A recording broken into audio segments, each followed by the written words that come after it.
Code Média ñu ngi leen di nuyu di leen sant ci ànd bi ngeen di ànd ci page bi saa su nekk et di leen dalal ci seen première numéro émission yaatal ñu am contentement ak mbégte dalal fii nga xamante ni moom mooy suñu plateau Mamadou Lamine Sidibé ñu gën koo xam ci turu Vito ñu nar a waxtaanee ci ñaari thèmes bi ci njëkk moom mooy quel profil pour la commune de Malicounda en 2027. maanaam ban profil la ñu war a am ci commune bu Malicounda fii ak 2027 ak beneen bi moom mooy le CVD est-elle réellement un outil de développement donc ndax CVD mën na nekk ab benn outil boo xamante ni mën na cee développer ab localité donc lu ma def lenn lu dul jox kàddu gi ki nga xamante ni moom mooy sama invité moom mooy Mamadou Lamine Sidibé mu daal di nuyoo ak yéen mbokki internet yi vie nuyu naa la. ça va Lamine naka moom ñuy nuyu ñëpp mbokk internetu Côté Info yëpp waa Waré yëpp di ko commencer sur toute la population ma famille et tous les Warangois di balu ñëpp ak aussi si weeru koor bi di bal ñëpp ak di ñaan aussi lépp liñ fi waxtaanee mu nekk pour les intérêts de Warang. Ok alors mu nekkoon Mamadou Lamine Sidibé wax naa leen ko ci njëlbéen te tey jii moom mooy suñu invité ci suñu première numéro bi nga xamante ni moom lañ nar a amal fii alors bu ñuy ubbi waxtaan bi moom mooy vie damay laaj ci li nga xamante ni moom mooy suñu première thème bi. tey jii gis nañ ne ñoo ngi dem ci benn élection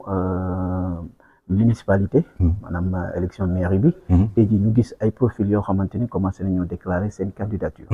ku ci mel ni Daouda Thiam mu nekk Malicounda. mais aussi Kanté mu nekk Nianing moom it déclaré na li nga xamante ni moom mooy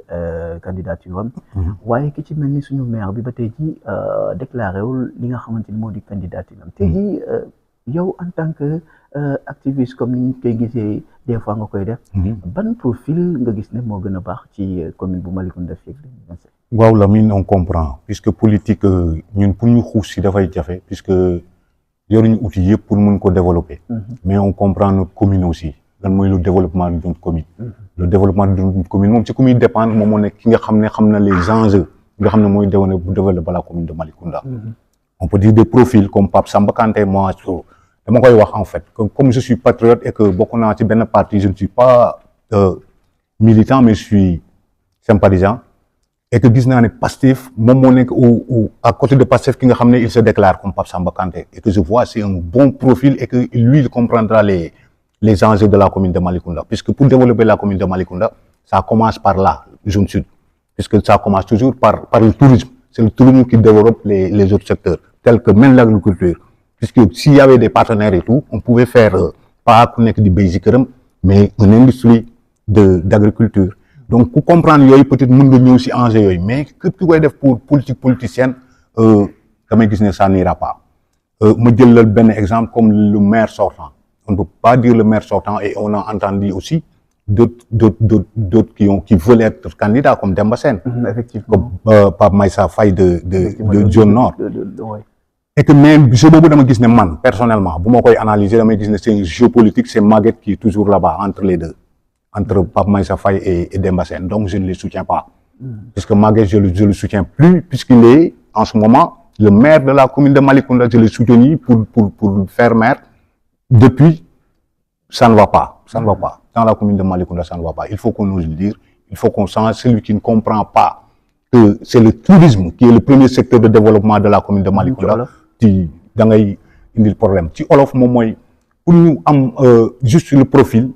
moom moo nekk il faut ñu xam en fait le développement suñu muy ñëwee quoi ci commune de Malicounda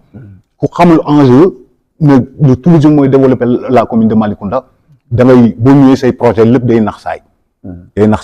il faut que ñu am benn profil bi nga xam ne il comprend très bien que c'est le tourisme ça commence par le tourisme pour développer les autres secteurs de la commune de Malicounda et que je vois un bon profil c'est Pape Samba Kanté. moi je dis. d'accord alors mu nekk li nga xamante ni moom mooy ce choix. donc tey jii malgré réalisation yi nga xamante ni gis nañ ne le maire Maguette Sène jot na ko def ci commune bi. bu bëree ko tuuti tey jii ndax yaakaar nga ne maanaam sa opinion personnelle bu posé waatee candidat mën na gagner li nga xamante ni moom mooy maire bi. bien sûr à 55% bien sûr bien sûr à 55%, puisque politique en fait du li ngay liggéey en fait politique du li ngay liggéey la moo lay fay à l'élection puisque comprendre guñu la minorité comprendre nañ mais est-ce que ñëpp comprendre nañ ne est-ce que politique bi doon am bu njëkk ba gars yi bàyyi nañ koy tout donc dama gis ne son genre de politique ak li nga xam ne implanté na ko comme base s'il part il gagnera. ok waaw d'accord tey jii ñu gis ne Warang dafa nekk ci biir commune Malicounda mais gis nañ ne Warang benn moment dafa mel ni benn dëkk bu ñu xaw a ba di ci doxalin bi nga xamante moom la ñuy doxalin parce que booy xool ay réalisation ñu ngi koy dégg ci yeneen localités yi mais Warang bu ñu fi ñëwee néew na trop lu ñuy dégg ci ay réalisation lu ci mel ni damay jël exemple suñu centre socio-culturel bi nga xamante ne depuis presque 4 ans laay mën a wax bu ñu defalee première pose pierre ba tey mënul egg tey jii lan nga jàpp ne moom moo war a tax ba tey jii waa Warang bu ñu tegee seen loxo ci table ñu mën leen a dégg ba defar leen li nga xamante ni moom lañ bëgg. une bonne politique moom mooy en fait tey bu ñu amoon benn base politique puisque ba problème boobu la ñu am une base politique bi nga xam ne day jëli di indi comme nu fi APR nekkee woon di jëli di indi mais le problème qu'on a avec Maguette ak ñun Warang moom moo nekk est-ce que lu muy indi population bi ñu ngi koy gis aussi c'est un problème doo ko mën a calculer est-ce que y a vice versa puisque Warang n'est pas si organisé que ça que moom lu muy def est-ce que ñu ngi gis lépp loolu day dem ba nit day gedd mun na nekk loolu puisque moi je vois plein de projets yi nga xam ne peut-être waroon na mën a jàllaa Warang mais c'est la population yi nga xam ne peut-être ñoo koy yàq xam naa loolu man je comprends mais loolu mënul mën a tax warul mën a tax mais nit war a mën a décourager ci ñëw ci dëkk aussi beneen affaire am na que Warang aussi ils ont amuñu dara mais ils sont toujours Maguette day gagne fii toujours chaque fois day gagner il gagne puisque ça va donc dafa am base bu nga xam ne dafay gagne chaque fois bu defee lu baax day gagne bu deful lu baax day gagne donc il n'a plus besoin que muy def loo xam ci Warang pour gagner non voilà. mais est-ce que loolu lié wul à un petit peu ak li nga xamante ni moom mooy tey jii le fait que qu'il soit fidèle à ses militants parce que booy xool koor gi bu muy commencé gis nañ ne militants yi nekk Warang yëpp parce que ñoom ñëpp jot nañ li nga xamante ni moom mooy suukar ko comme ni mu koy defee at bu nekk. tax loolu taxul ba militants yi daal di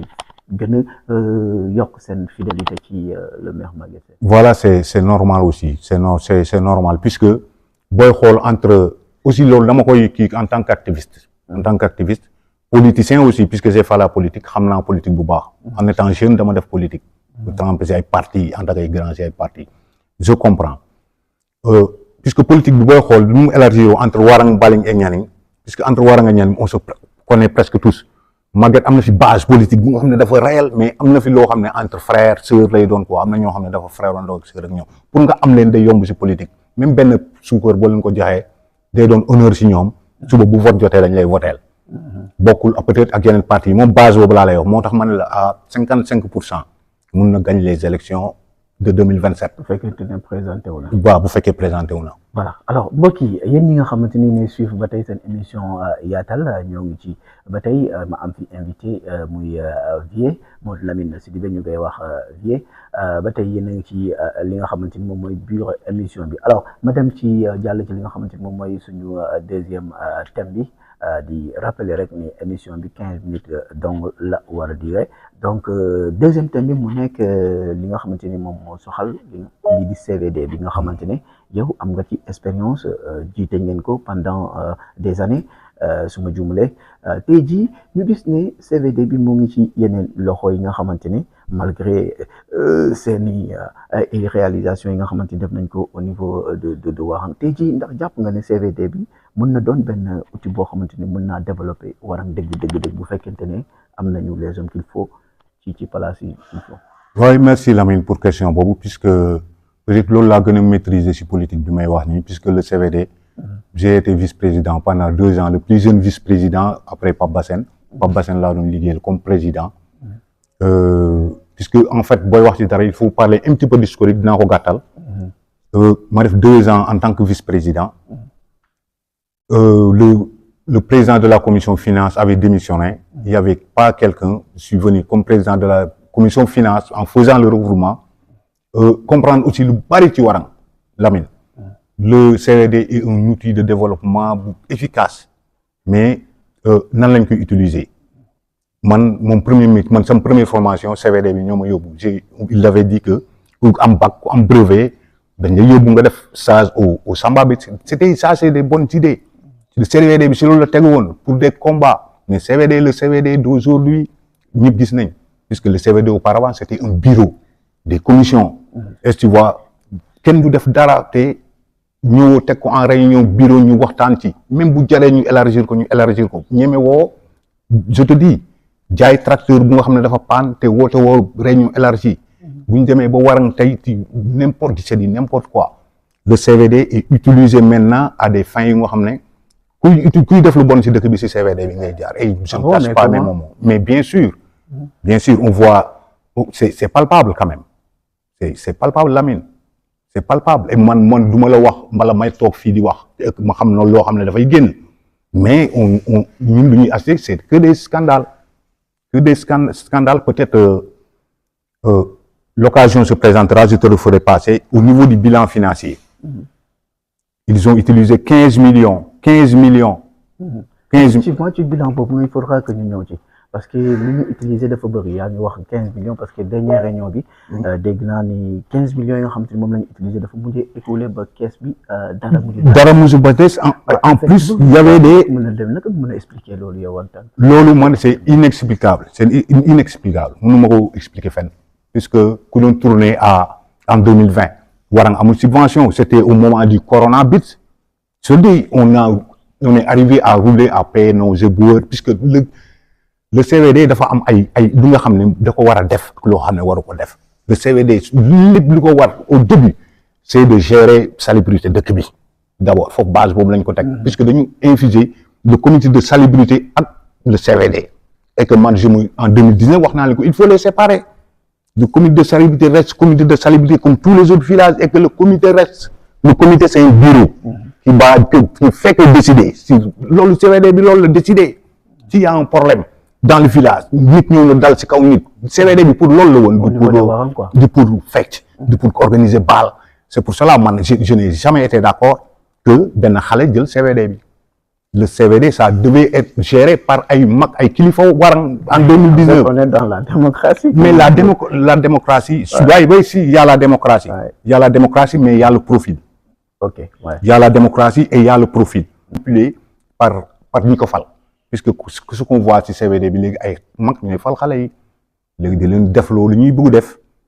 aussi c'est ce qu'on voit puisqu'on marche pas nos mots dañ koy wax ay mag ñooy fay xale yi c'est important ay mag ñooy fal xale yi pour xale yi mun a bu ñuy def dara xale yi du ñu mun a wax puisque CVD bi daf fi taxaw pour kuy def dara ñu ne la bul ko def lu nga xam ne jaadoon ñu ne la bul ko def léegi nag boo falee xale yi après yow booy def dara li nga xam ne jaaduwul ci dëkk xale yi du ñu la wax dara donc le CVD donc ça devient nuisant daf ñuy commencer sonal effectivement léegi ñu ñëw ci maanaam seen budget man bu ñuy def li nga xamante ni moom mooy keroog bu ñuy def réunion ba dañoo récolté woon 15 millions parce que am na ay terrain yoo xamante ne sax jaay nañ ko mais xaalis boobu yëpp dañ ko mujjee utiliser ci premier mandat bi dara desul voilà problème bi Lamine explication la problème bi Lamine mooy déjà quelle précipitation ban problème la war a man je serais d'accord que war a jaay ay terrain le maire la ñu wax ne moom moo joxe ndigal ñu jaay 4 terrains le maire de Malicounda que ça soit très clair nous on a fait un mandat bu nga xam ne on était derrière ces terrains pour jëndal warang oto mais les autorités de warang dañu bañ donc booy bu ñu ñëwee mais c'est le maire qui a donné l'indication à que ñu jaay no 4 terrains à 6 millions qui devait faire 20 millions puisqu'on a des problèmes nous warang on a un problème budgétaire puisque 4 terrains warang bu mu toll à 6 millions mais en fait c'est un problème c'est déjà un problème boo ko waxee ñu ne non may nañ parcelle kuñ fi may parcelle on t'a donné parcelle yow buñ ne parcelle yi dëkk bi ñoo ko moom donte dañ koy jaay lu raisonnable faj ci problème dëkk bi puisque man tey d'accord naa ñu jaay parcelle warang pour tabax logement ICP nga xam ne ICP warang day am ICP loolu bu ñu mënoon nañ jaay école bi sax ma nangu c'est parce que c'est pour la santé effectivement est-ce que jaay nga ay parcelle c'est pour quoi faire nga ne def ko ci culture 4 millions de francs CFA Lamine culture kese amoo logement ICP c'est pas un problème ça warang c'est un problème il y a des axes yu nga xam ne moo prioritaire mais duñ ko prioriser c'est parce que il y a d'autres choses quand même on ne dira pas tout mais il y a des choses qui se qui se ñu koy wax ci suuf dina jóg ci kanam et je vous le dis du ma la ko nëbb. effectivement tey ñu gis ne li nga xamante ni moom mooy suñu benn ordure bi ça fait des semaines dawul parce que dafa panne mbali mi sax mooy ñëw jóge fee di ñëw li ñu ramasser li nga xamante moom mooy suñu ordure yi tey jii est-ce que jàpp nga ne en tant que une organisation bu toll ni CVD suñu benn ordure di panne même pas une semaine ñu defal ko tey jii beneen oto di ñëw dañu tuural suñu bant bi tey jii naka nga mën a expliquer lu ñu mel di xew fii ci CVD. ah man de toute façon comme ni ma la ko waxee woon rek la même bu fekkee dans le CVD amul bureau.